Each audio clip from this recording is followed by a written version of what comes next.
Hi guys, thanks for coming out to the channel. My name is Kim Blaufus and I am an expert Chinese medical provider, and this channel is all about you.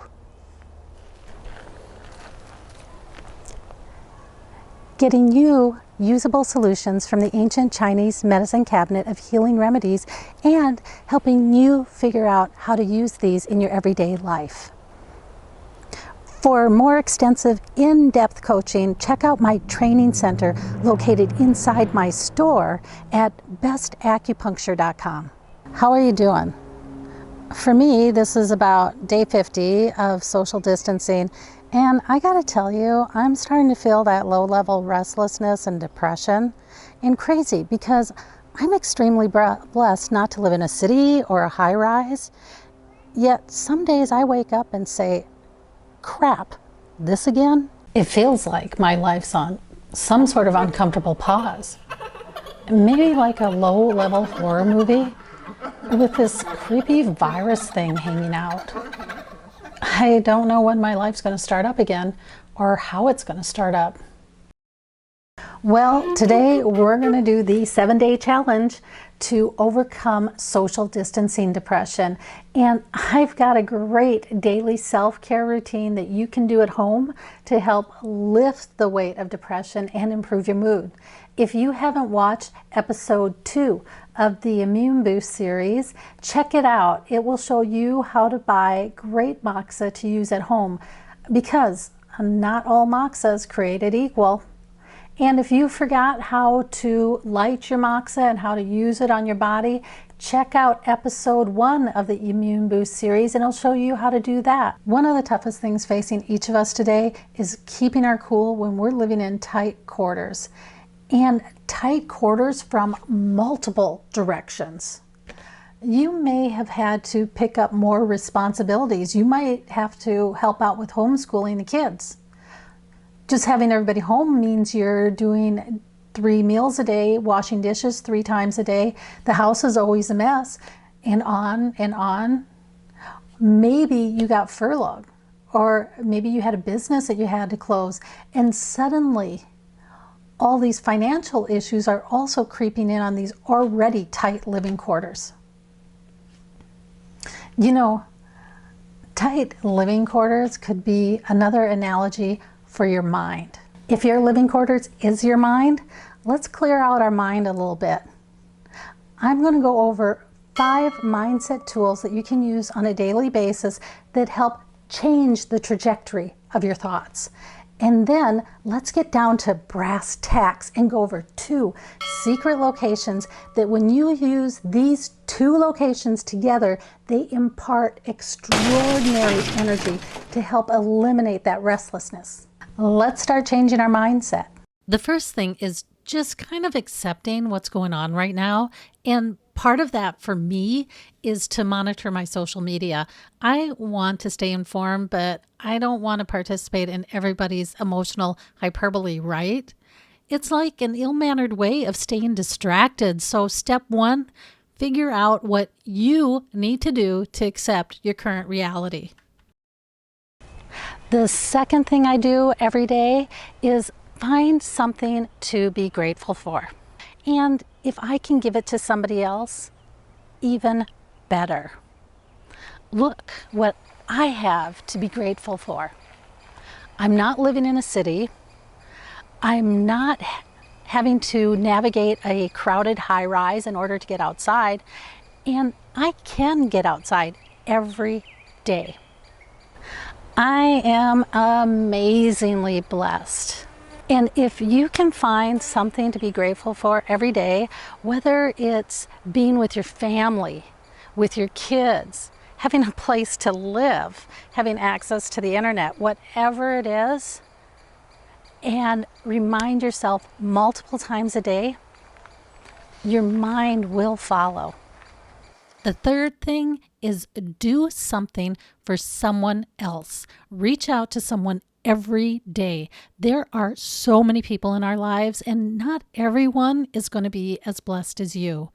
Everyone struggles with something, and the social distancing and this pandemic have made isolation and all the new problems that came with it a huge concern. So reach out each day and let someone know they are important enough that you are thinking about them.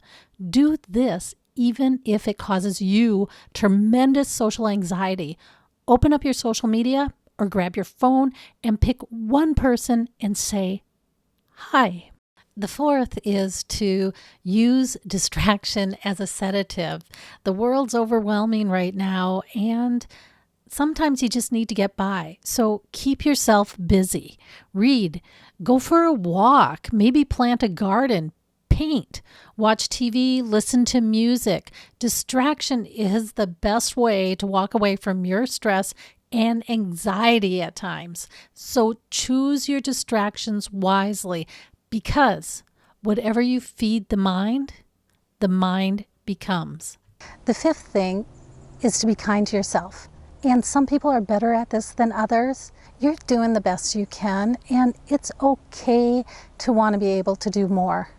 Accept it as a learning opportunity that may take some time to incorporate into your life. I bought reusable grocery bags. First, I would forget to bring them with me to the grocery store.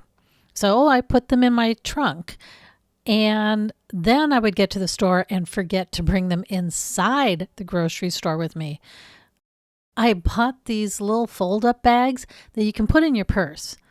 Then I remembered them, but that took me a year and a lot of trial and error. We all have our challenges. Let's add in a treatment boost from the ancient Chinese cabinet of healing remedies. Learning to self-treat not only helps you, it helps everybody around you. That's giving back to the planet. We're going to use moxa the same way we did in episode 1. So grab your moxa, grab your lighter, and grab your cup of sand. You're going to use 2 locations. You remember stomachs 36 from episode 1 of the Immune Boost series? I'm having a really hard time with that word today. Immune Boost series. Well, that's one of the points you're going to use. So let's go over that again. That point is located directly below the lateral side of the knee. And remember the tibia and fibula? And right between those 2 points, right before they come together, that is stomach 36. And remember, it's a really big point. You can drop a silver dollar on it and you're in the point.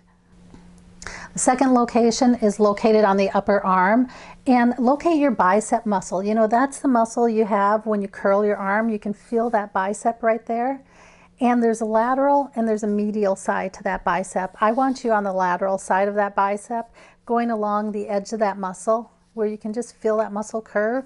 And what I want you to do is I want you to take 4 fingers. I want you to start at your armpit, go down 4 fingers, go to the edge of that muscle, and right there's that point. And that's where you're going to use your moxa. It's going to be on that lateral edge of the muscle. And you know what's interesting is I have a lump here. And how interesting, I don't have one on this side. How apropos. This location is excellent for sadness and grief that comes with that restless funk. In fact, every funk has at its core some component of grief or loss. And think about it, right now we're going through a tremendous amount of loss. And for some of us, that loss is just getting piled on top of previous injuries that haven't been finished releasing yet. In Chinese medicine, they say the right side is more recent and the left side is more chronic or long-term. So that can give you an idea of how long your situation has been around. You have 2 points on 2 sides of your body for a total of 4 points. I'd like you to do moxa on each one of those points for 5 minutes. And if 20 minutes is too long, then do one side of your body for 10 minutes. And if 10 minutes is too long, then do one side of your body for 3 minutes on each point and switch daily. This is about making a process that fits in your world. And maybe you can't do it every day. It doesn't matter, because every decision that you make on your own self-care practices ownership of your world. So make it fit for you. Thanks, guys. Until next time, I'll catch you on the other side.